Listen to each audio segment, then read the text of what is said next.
I was at the park walking my dog.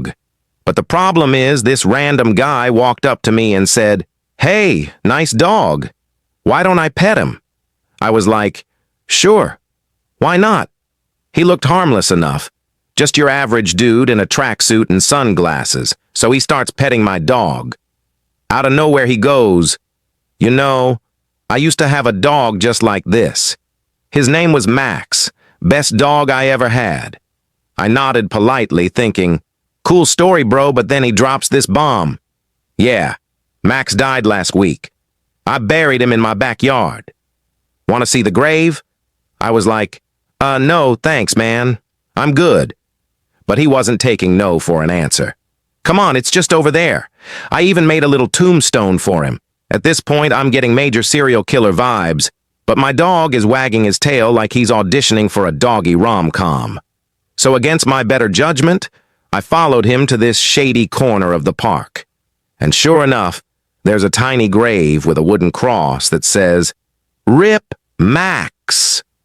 The guy kneels down, starts crying, and says, "I miss him so much. He was my best friend." I didn't know what to do, so I just stood there awkwardly patting his shoulder like, there, buddy." But then, he looks up at me with tears in his eyes and says, "You know what would make me feel better?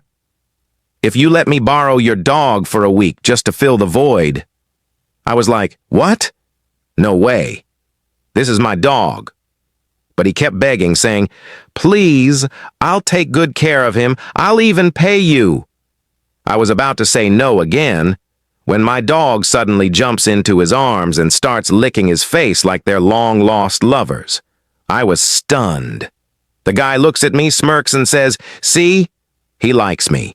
Before I could argue, he pulls out a wad of cash, hands it to me, and says, "Here's $500.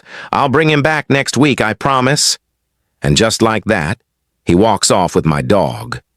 I stood there holding the money, wondering if I just got scammed or if my dog just found his sugar daddy. It's been 3 days now and I haven't heard from the guy. But my dog's Instagram, yes, he has one, has been updated with pics of him living his best life. Chilling at the beach, wearing sunglasses and eating filet mignon. There's even a picture of him in a hot tub with 2 poodles. I guess he's fine. But I'm starting to think my dog just traded me in for a richer, kinky, or owner.